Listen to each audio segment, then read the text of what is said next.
How's everybody doing? Hope your season end is going well. If you're watching this around time of recording, or if you're not, whatever season you're in the middle of right now, hope everything's going great. Today, I'm going to take a little bit of time to talk about Ableton Live. So, I get a lot of questions every year about Ableton and its use in the marching arts. I have a background with Ableton. It's pretty much my primary DAW, and my background in Ableton is outside of marching band mostly. I taught electronic music courses in my doctorate program, and then after that, as an adjunct professor at a college level, along with some sound design, and I founded a user group in Tucson for Ableton users. So I have a lot of experience with my own weird eclectic projects as well as marching band, and I'm hoping that I can make a little bit of a video to introduce the software to likely mostly current mainstage users, and hopefully explain some of the features that Ableton provides that are a little bit more unique, and then give everybody a little bit of a jumping off point. But more importantly, I'd love to start a little bit of a dialogue and a series that we can all use to learn a little bit more about the software and when we should use it and why it's not nearly as scary as it might sound. So this is mostly in response to a little bit more traffic or traction being gained. I know Ableton's getting used by a few more groups, both in like fall band and drum corps at this time, and so hopefully this demystifies some stuff. So I'm gonna probably talk longer than I expect, so bear with me. But the rest of this video, I'm going to assume that you're watching this and you have a pretty reasonable understanding of Mainstage. I'm going to point at some of the elements in Mainstage that and kind of where they are in Ableton, and hopefully make some comparisons and some contrasts. So if you don't know Mainstage already, I guess there's two types of clientele for this video, right? If you don't know Mainstage and you're looking to choose a software and you're hoping this is kind of an introductory thing, just go Mainstage. Just go do that.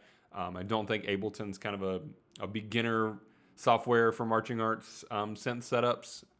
So I'll just say that out loud. It's cheaper. It's better. Just go do that.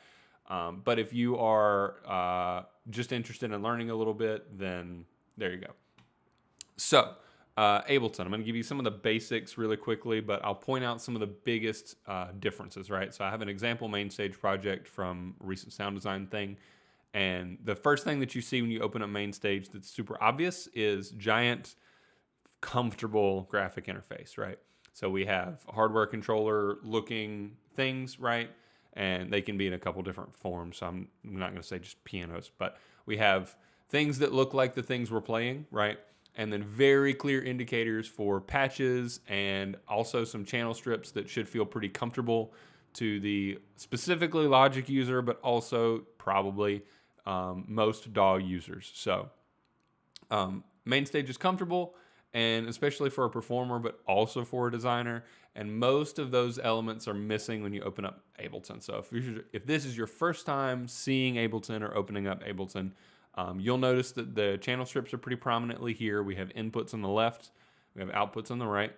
Okay, and then we have some other parts of the screen which at first might look a little bit like scenes or some other things, right? We have some tabs over here. Most of them should be pretty self-explanatory, but we also have some boxes, both in the channel strips and on the right side in our main channel strip.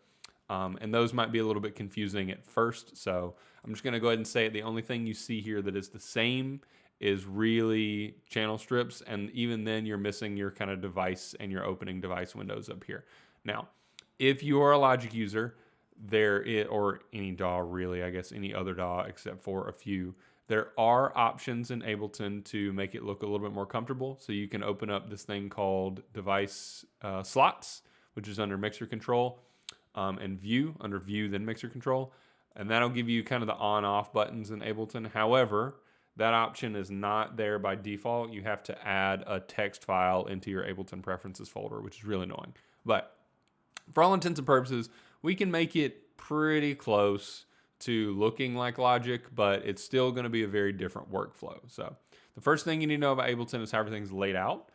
In here, in this first screen that you see, there's kind of hidden panes, right? And Ableton has views that operate to some degree coherently and to some degree not, right? They share resources or they don't. And it's a little bit interesting to learn at first. So we have here kind of the main view, right? And this is called session view. We also have an alternative, which is called arrangement view. And these two things share channels. So if I come in here and I add tracks, you can see that I'm adding audio channels, and they're going to appear here. And I have also returns, right? Those are also shared, and then a main, which is always there. They also will always share the inputs and outputs, right? As well as send values, fader values, basically everything you see now.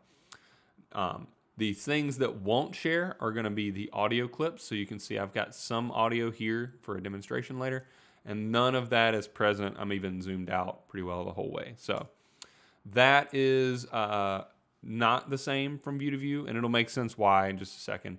The next thing you need to know view to view is down here on the bottom. We have a little section called drop audio effects here, and I can shift to a new view that says no clip selected. So we have device view, we have clip view, okay? And so if I click on a device, a channel, that will show me the devices, and those would be your audio effects, your VSTs, your instruments, your MIDI effects, anything like that. So you can see down here I've got a MIDI monitor, and that's going to show me, for instance, like what notes I'm hitting. You can also hear a little bit of that.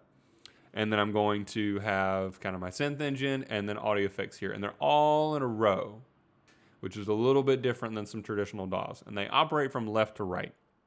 You can do parallel processing and other stuff like that, but those will be kind of maintained in their own cells. So these all move left to right. You can add as many as you need. They scroll, like it's really simple, but kind of the not verticality of it can be confusing to some people. So those are your devices. Now the clip view, that will show you your clip, so your audio clip. This is also true and I can show you this now. Let me grab this and drag it over. This is also true in arrangement view. So you can actually zoom in on specific portions of a clip. And if I kind of duplicate some, and let's say I'm gonna make this one like not as loud, right, using the internal gain function, you can see that they are different, and it'll also show itself on here, right, actually on the timeline. Okay, so remember though, these clips are not visible in session view. Now I dragged a clip over from session view, but you can add completely different audio, right? So they're not the same. Let me delete that while I'm here. Sorry, wrong button. Just flipping around really quick today. So those are the views. The next thing you're gonna know over here, need to know, is the browser. This one doesn't flip back and forth from anything, but it's kind of always there. You can hide it if you like. But your browser is going to be where you keep all of your audio effects, MIDI effects, devices. You can also add folders from your folder directory on your computer. So I have, for instance, like this is just a big file folder full of random ideas, which I haven't added to in a few years. So I should maybe do more of that, right? But that's kind of where all of the sessions can get stored, and you can add that and just drag stuff in straight from there. You can also drag presets and stuff from those sessions, so it's really easy to kind of work session to session in Ableton without having to open up a bunch of instances or files, which is cool. As mentioned, you have all your effects and samples. I won't go through each of these, but under library, this is basically all of your devices, right? And samples, Ableton's built-in ones, if you need to use those, okay? Now, you also have collections up here. These are like your favorites. You can modify those. I keep them based on use case. So this is all of my favorite synths. This is all of my time-based effects that I use that I use most often, I guess. This is all my utility stuff that I use most often, etc. So browser, main window, which can either be session or arrangement. And then on the bottom, we have device and clip. Now, the number one rule of Ableton is that only one clip can play at a time in any channel, right? So I have a channel here. Let's call this one channel 2. And this channel has some drum beats in it. I'm going to play those. I'm going to go ahead and give you a warning that these don't make sense coherently, the clips I'm going to play together, but I think it's important to kind of look at. So I had this random loop from Ableton because copyright. So that one's playing, and then if I play a second clip under that, you'll see that it stops the first one. You can actually hear, I guess, but you can also see indicated by this playhead, okay? And so that means as I play these clips, they will mute the clip before it, right? So one use case for this I see a lot of people assume is that, okay, he dropped audio clips into the session view, so that's how I place samples, right? And that might look like this. So I grabbed some samples from that sound design project earlier, and this is basically what most people will end up with if they use this format, which there's something wrong with this format. It's just a little bit different than what I would do it. But you can drop audio and MIDI clips into these to your heart's desire. And because it's Ableton, they can be different links. They can be different settings, right? The only thing you have that's shared is if you're going to use one channel strip, the devices have to be the same.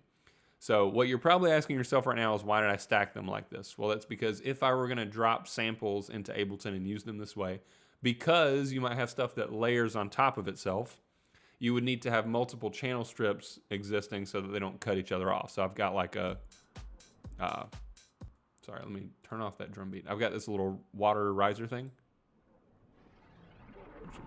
Turn that up a little bit more so we can see a little bit of the example.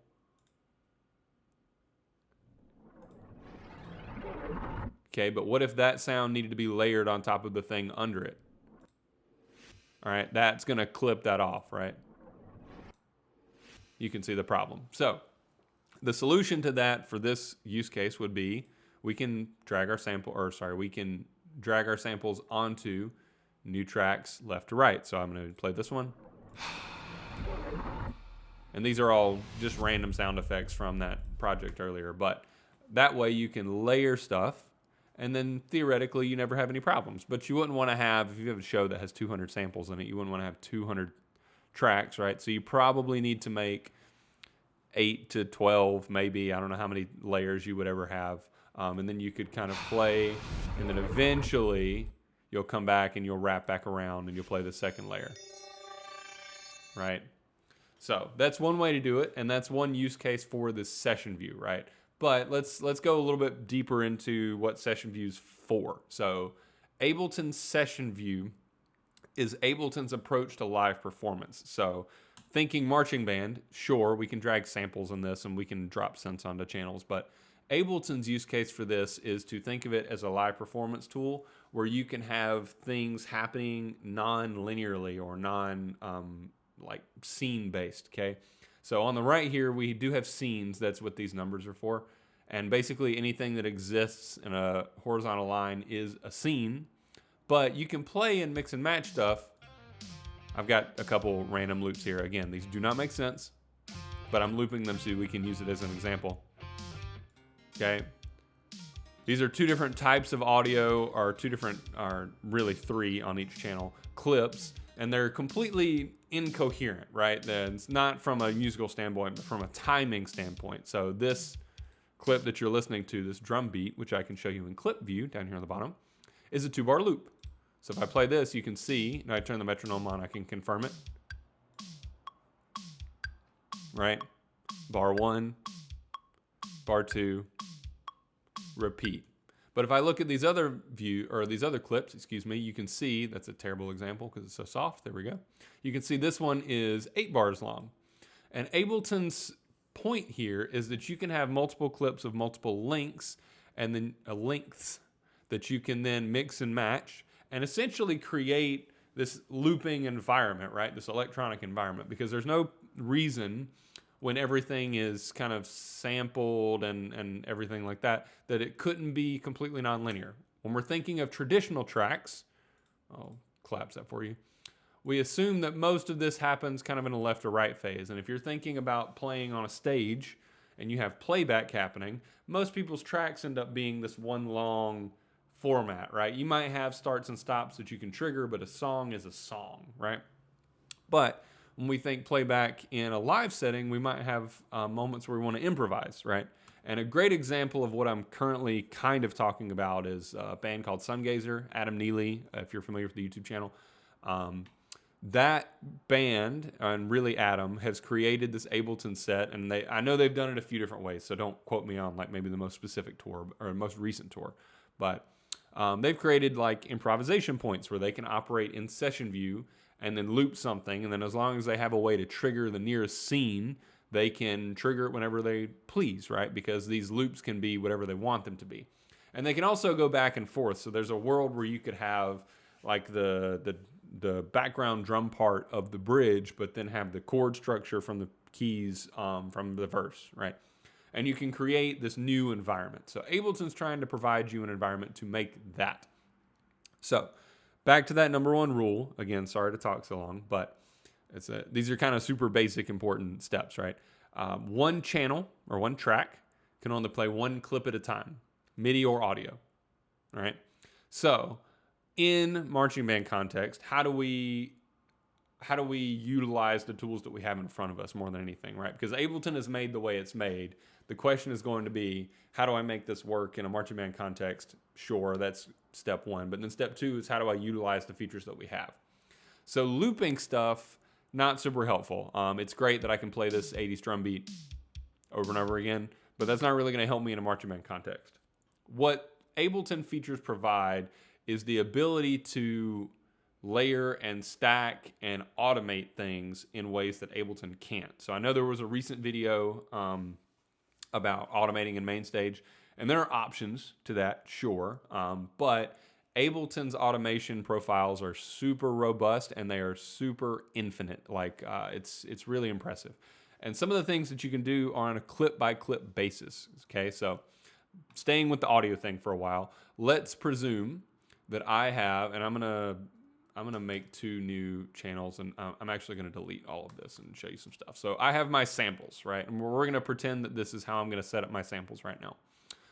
Let's presume that we're using 2 different buses, which I can show you via return channels over here on the right.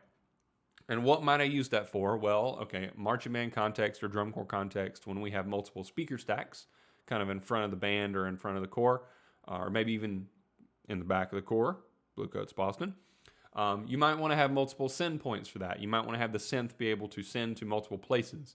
And it's really, really easy to do that on the computer side because we can just set up multiple channels. As long as you have the channels on your mixer, you're fine, okay?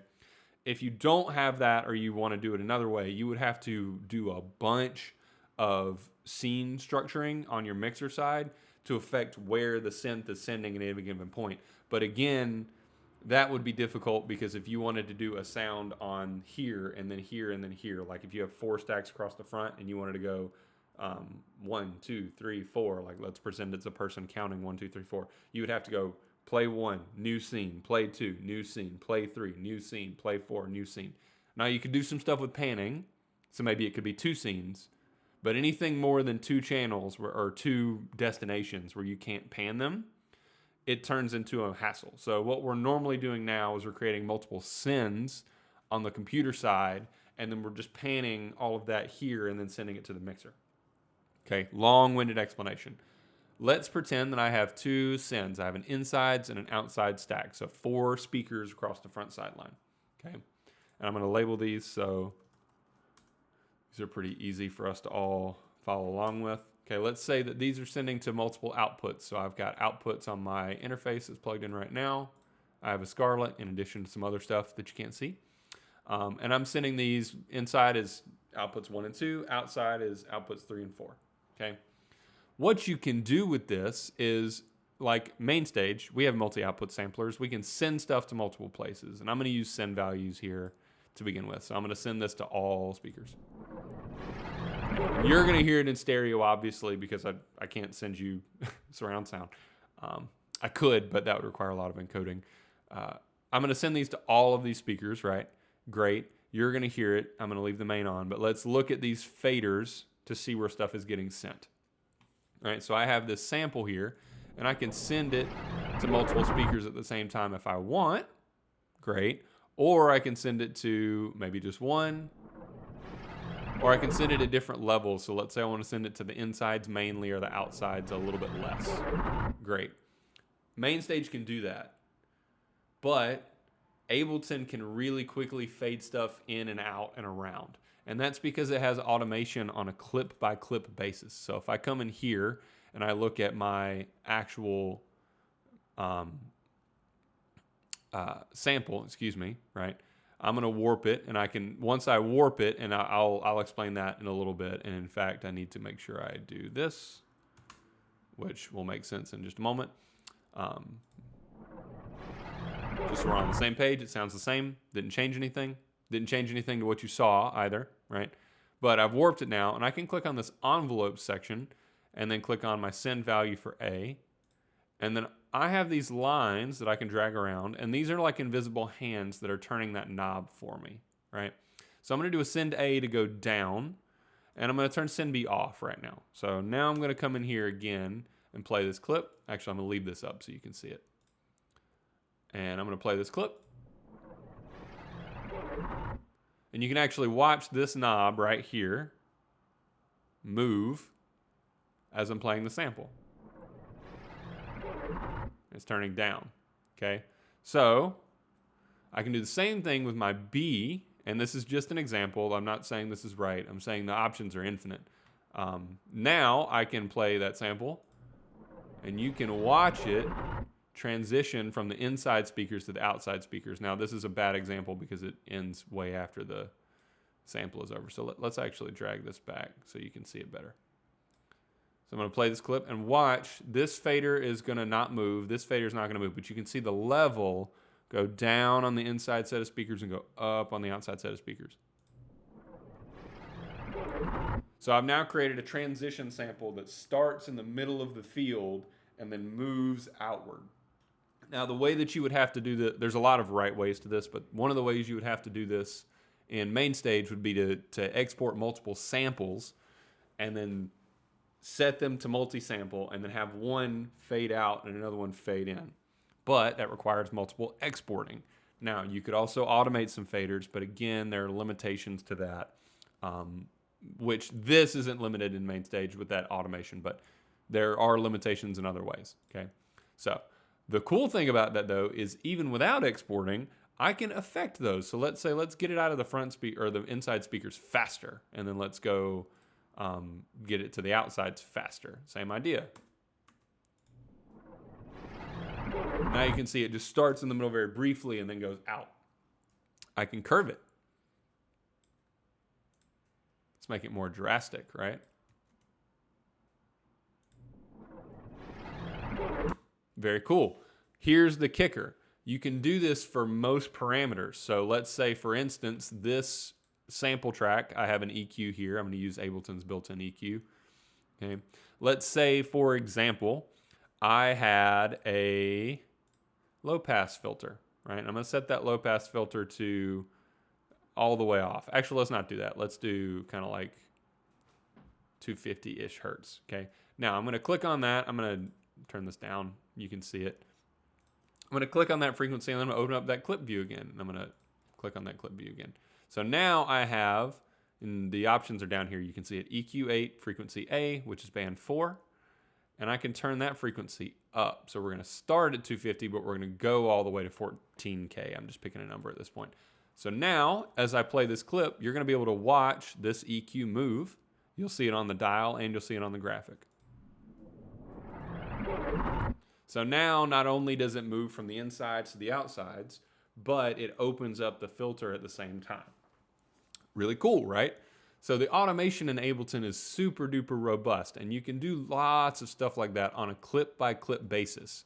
Now, you can do that in clips, right, as mentioned, but there are other ways to set up samples, which can be really cool. One of the ways that I recommend to do samples is actually to create a MIDI track and then come in here and find something called Drum Rack, which I should be in the right folder for to find. And now I have a drum rack. So a drum rack is essentially just a sampling.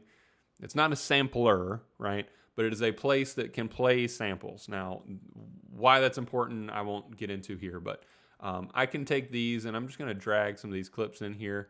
And you can see they have notes associated with them. So that's C1, C sharp 1, D2. And now, as I collapse this down, this is a single channel for all of my samples. So why would I do that? What makes it different? What makes it worse? Well, there's a lot of things. It does create a couple different limitations, but it does, you know, fair enough. Inside of the sampler, you can still create multiple return channels, right? So I can add return chains and deal with a bunch of stuff, right? There's audio effects that you can add. There's choke levels, which means if you want to, or sorry, choke levels, choke groups, which means if I had like a riser into a boom, now you can do this in main stage, but it's a little bit nicer in Ableton. I can have the boom cut off the riser. So as I'm leading up, I can maybe make the riser slightly longer. So if the timing isn't exactly right with the band, I can have the impact cut it off. So if your synth player knows where beat 1 is, which hopefully, you can have that timeout exactly. You can also come in here and play with the actual sampler. What Ableton's doing itself is actually creating a sampler with one sample loaded, which in Ableton, that's kind of how it works, for each of those individual samples, which is really cool. You can warp, you can fade those in, you can fade those out. We have basically a lot of the same functionality we have in main stages sampler, but in here. And then the cool thing that provides us is now we have kind of one fader for the entire channel, right? I'm not going to dig too deep into why this is good or bad or worse or better, but it is an option. So that's a couple ways you can do samples and a couple other cool things that you can do with Ableton's version of sampling, right? Now, the output setup is pretty simple, but there's also a lot of cool output things that you can do. It has up to 12 buses that you can send in Suite. So if I wanted to, I could come in here and add up to L, right? Which is really cool. If you want to use these for effects, you can. You can use them for anything, honestly, anything. So synths, what do we do about that? So the cool thing that Ableton can do, well, there's a lot of cool things that Ableton can do with synths, but I'll show you. In main stage, we assign channels to our hardware inputs based on kind of the layout, right? The graphic layout here. In Ableton, they're assigned per channel. So I have MIDI from. I'll go ahead and right now all I have is a couple things plugged in. I'll select this KeyStep Pro, which is right next to me. And I have a base version of their Ableton's built-in wavetable here, right? It's great. Sounds great. That's a joke. What you can do that's really cool about Ableton is the way that stacking works. So the way that I would normally set up a synth, and there's a lot of right ways to do this. Again, just like samples, you can do the thing where, let's say this is the first sound. For patch number 2, maybe we want a drift, and for patch number 3, we want, you know, a different synth for, well, fail on the drag twice. We might want a different synth for everything. So you can have it automate and turn on and off and do a channel for everything if you want it to feel more like main stage. But kind of the point of Ableton is that every channel is one thing that makes sounds, right? Not one layer of the sounds, but one thing. So this would be like your synth 1 performer. And then you would have, hopefully, the same thing, right? That would be from a different MIDI input. So let's say this is like, I don't know, my Scarlett MIDI input. I'm not going to use it. But you would do this for like synth 2, okay? So then in theory, your whole project could be something like that, right? So I was trying to collapse that for you. Where you just have samples, synth 1, synth 2, maybe your returns. Which feels like a lot of lost real estate, and it kind of is, and that's, yeah, sure, right? But the cool part is the way that Ableton deals with grouping. So, and I'm not going to get into the technicals of this, but this is the device, right? And this is an instrument rack, which essentially creates layering, right? And it can also do some parallel processing, or at least Audio Effects Rack can, which is the same thing. But this is cool because I have sound number 1. Let's also say that this is going to be sound number 2, and then we're going to have an operator that's sound number 3, okay? And these might all happen at the same time, or they might not. But if I play, excuse me. Making sure my controller was set right over here. So, turn that down. Now, if I play, you can hear all 3 of them. And if I zoom in here, you can see there's levels and faders. Meters, technically, actually. I can mute them or solo them. So let's listen to just meld, just operator, right? Just wavetable. Now, by default, they all sound pretty similar. So I'll make that one more of a triangle. And I'll make meld more of noisy, right? So they can all play. That's great. I can switch pads between all of them. That's whatever, right? I can mix them. I can do what I already expect. But Ableton has these filters over here on the side The one I'm going to talk most about is chain. And this is how you do the layering thing. So if I drag these little blue bars out, now I have this little blue tick mark up here, and nothing's going to happen now, but I'm dragging this tick mark around.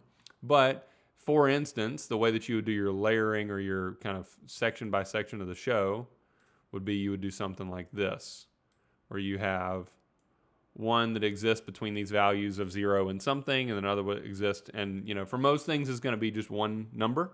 So you'd have like 128 possible values. But you can hear that's synth 3, synth 2, synth 1. Great. That's not new from main stage. But this is, I can drag 2 synths on top of each other, and then I can drag this second bar up top, and now I have,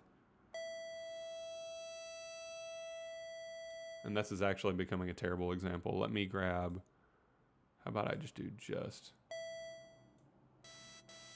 noisier, right? So now I have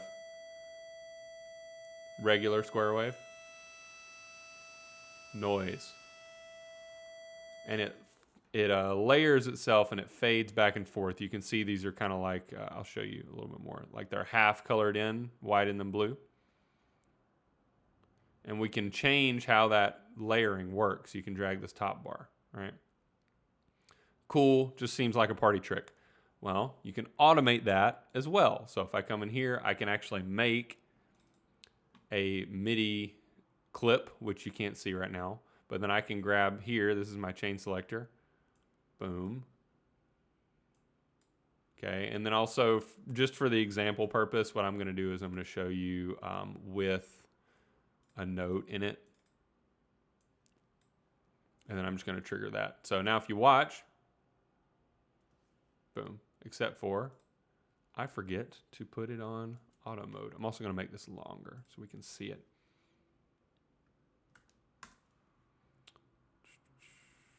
And then look at my envelopes, and then let's grab that and make it longer. There we go. So now if you watch,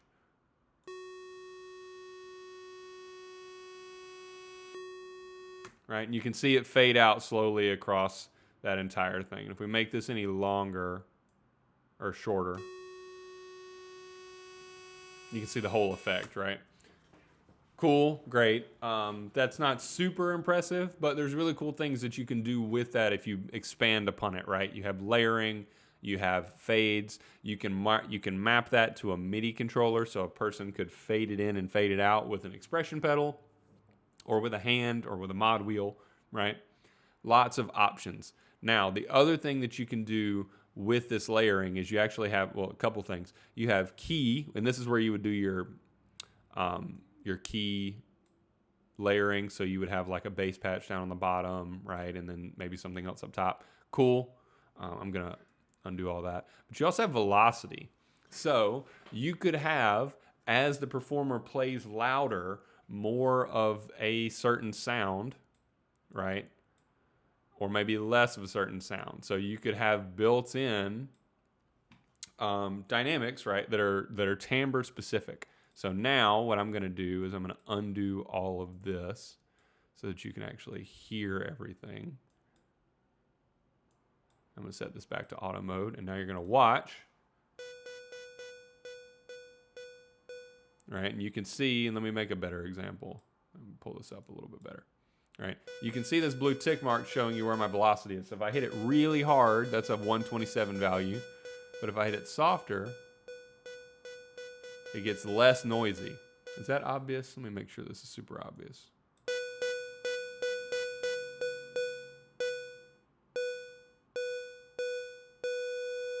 See, soft, distorted. And that could be cool. Again, this is not a good example, but lots of options, right? You can layer, you can do it based on velocity. Some of you right now are thinking, well, that sounds like it's putting a lot more variables in the performance. And my answer to that always is, if the thing was meant to sound exactly the same every time, we would just hit play on something, right? There's already variables in the performance. Putting performance quality in the hands of our synth players is something we've been trying to do for a long time, so I don't think this is really outside of that.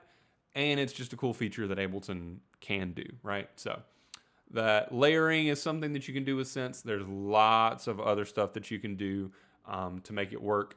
Basically, to change patches in Synthland. Let me just leave it record armed. That'll make it easier for everybody. Basically, to change patches in Synthland, you already have to make a bunch of these MIDI clips anyway.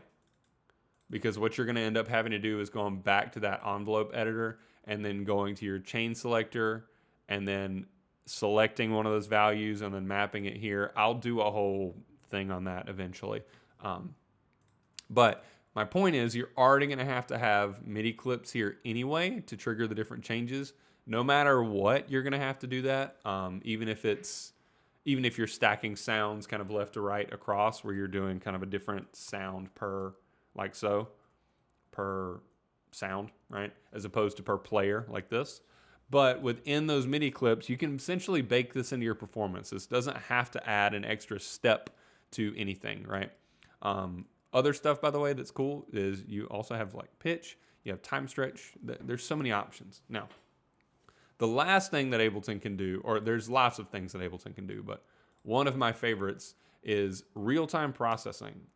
Is really cool. We're already all doing it, right?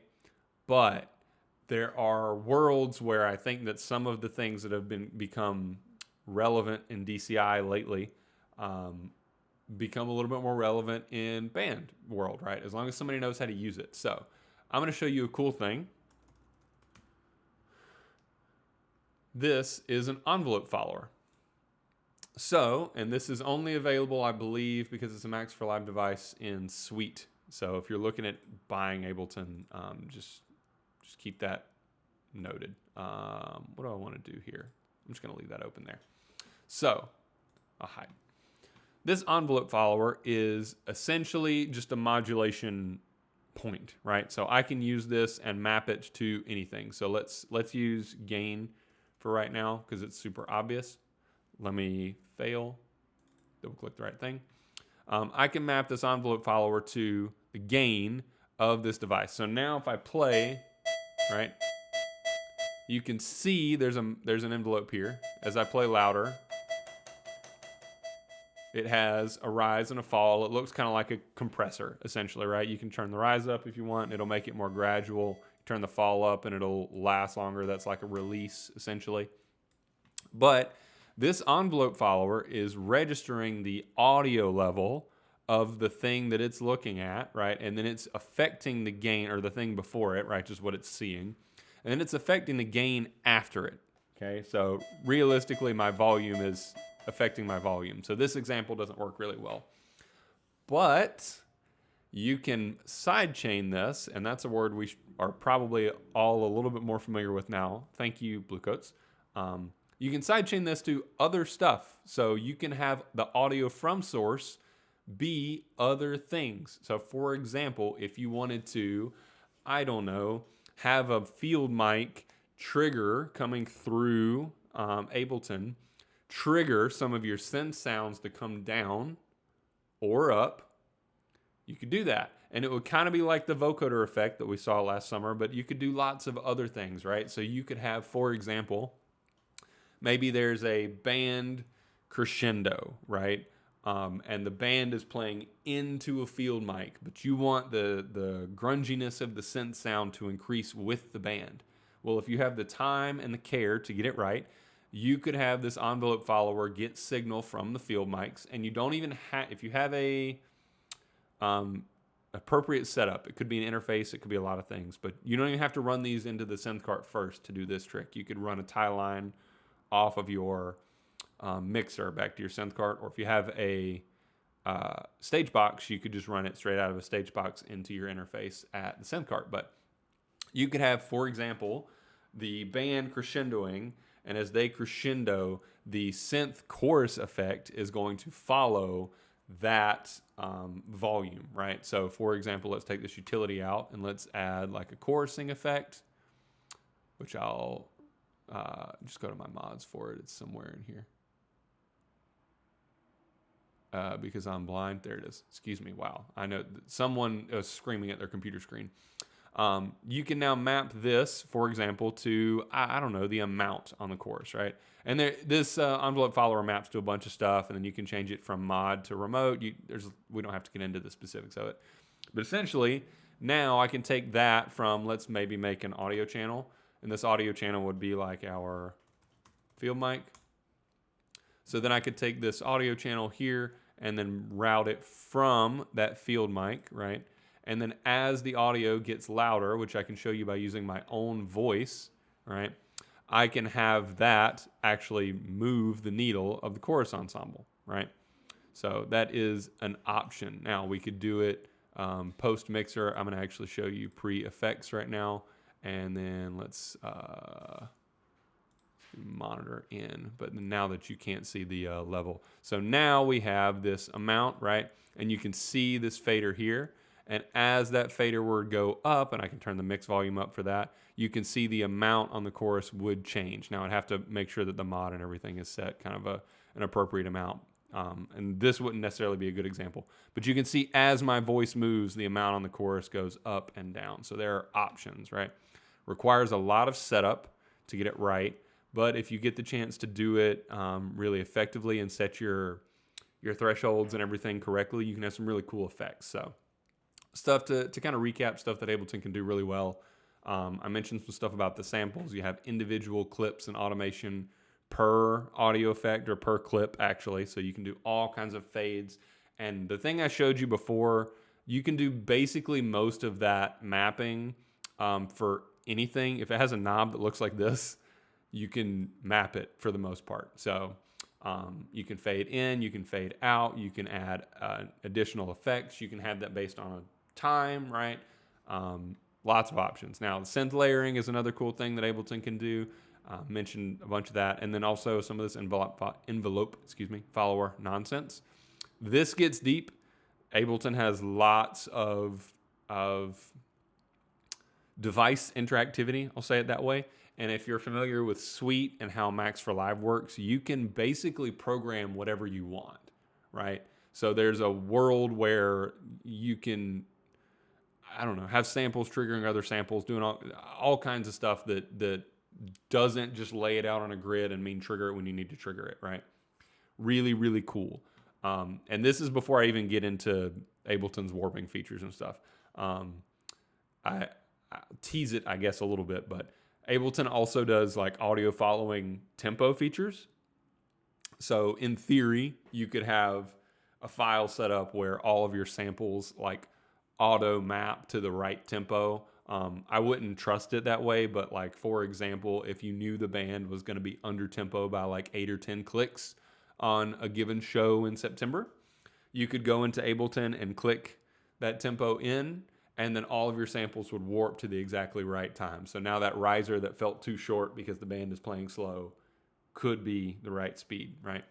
Lots of options. Hopefully this has been pretty helpful and kind of a quick overview and random things that Ableton can do.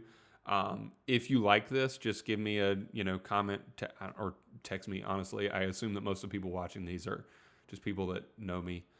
So just let me know if there's anything questions you want to ask or specifics that Ableton can do, or if you just want like more of a setup specific, show me how I can make this work with my marching band, please, because I want to try it system, because I'd love to talk through some of that. So hopefully it's been helpful. Talk soon. Have a great rest of your season, everybody, whichever season you're in the middle of.